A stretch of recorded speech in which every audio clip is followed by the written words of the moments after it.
Stop injuring yourself at the gym and start training smarter. You can push yourself longer, you can be more consistent in the gym, and it's also more adaptable to your daily form. On today's episode, we're going to talk about the benefits of working with intensity so we can lower the risks of injury.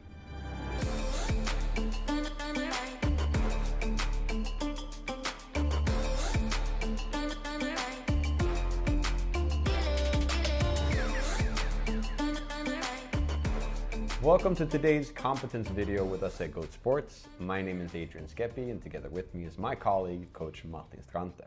All right, Martin, today's episode, we're going to talk a little bit about intensity. And when people hear that, they think a lot of different things when it comes to working out. So could you explain a little bit about intensity and the type of intensity we're going to talk about?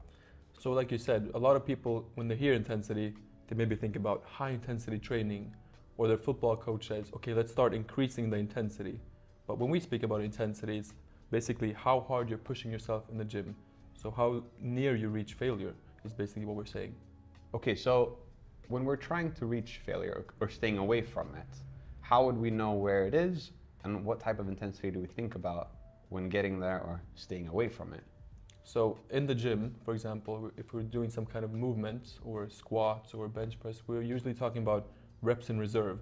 So let's say you're aiming for 10 reps, and if you're going to failure, then you're going to 0 reps in reserve because you can't do any more reps. So I'm aiming for that 10th rep. Exactly. And have no power or strength for anything else. Exactly. That's, you've reached full complete failure. You don't have any more reps in reserve, basically. Mm-hmm. But doing like 2 or 3 reps in reserve, that means when you reach the 10th rep, you still have 2 or 3 reps left in reserve. So that's a good way to control the intensity so you're not going to failure. A lot of people would say that going to failure is what I have to do always, or else I won't get the same effect of my workout. Is that true? Maybe in the short term, it feels good to go to failure. You feel like, okay, wow, I pushed myself super hard. But if you go to failure over a long term, you're going to start feeling some nags and pain, so maybe some shoulder pain, some lower back pain, because you're pushing yourself so hard that your body isn't maintaining how fast it can adapt to the workouts. So you're basically pushing yourself too hard. But if you train with a slight lesser intensity, maybe 2 or 3 reps in reserve, you can push yourself longer, you can be more consistent in the gym, and it's also more adaptable to your daily form. So let's say you come into the gym and you feel super tired. Maybe when you're doing 2 reps in reserve, that's a slightly lesser weight. But if you're super energetic, you have a lot of energy, then you can push yourself harder because you'll be able to lift more weights and you can do 2 or 3 reps in reserve with a higher weight. How do you do with your clients? Well, all the programs that I create, I use our digital platform, and all the clients have the Goatness app. And in the app, they have different type of repetitions, they have different type of intensities depending on their goals and of course how long they've trained.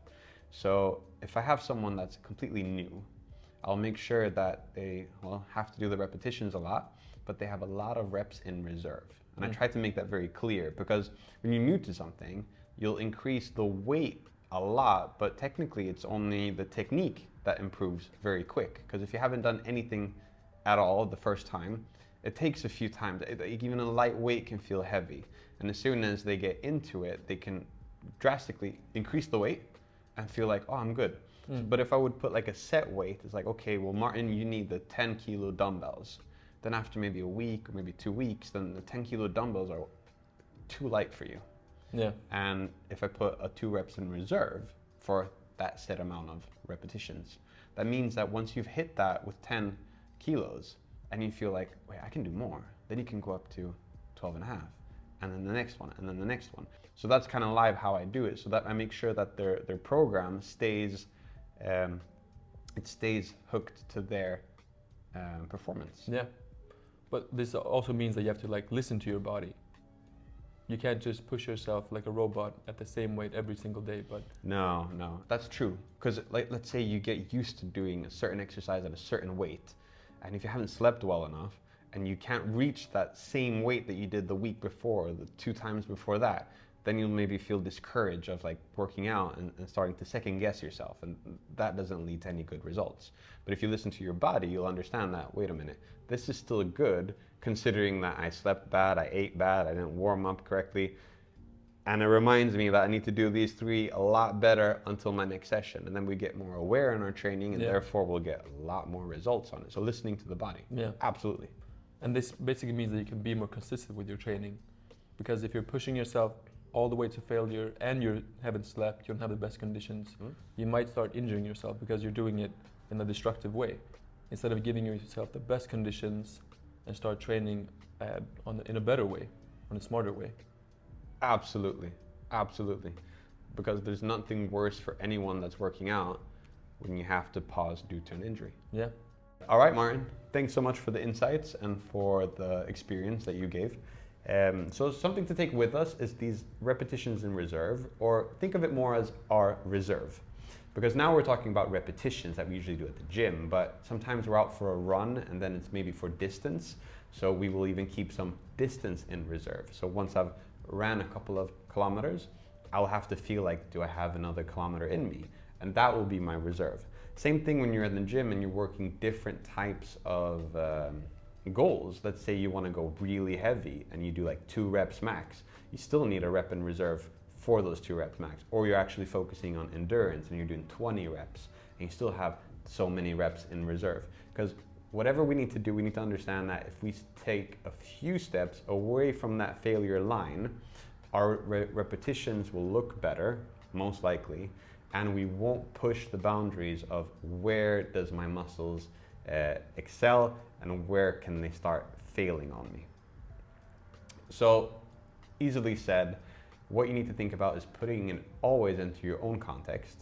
So when you try something new, try to put your own reps in reserve on it and make sure that you always do form before weight. And that is way more important to have this longevity in your workouts. So until next time, stay tuned with us and all our platforms for more competence videos. Take care. Hey, don't forget to download the Goatness app. Our lifestyle app gives you all the tools you need to become the best version of yourself. Everything from habits to workouts to meals to quizzes and even self-reflection. So check it out, get the tools you need. You'll find it everywhere where apps are.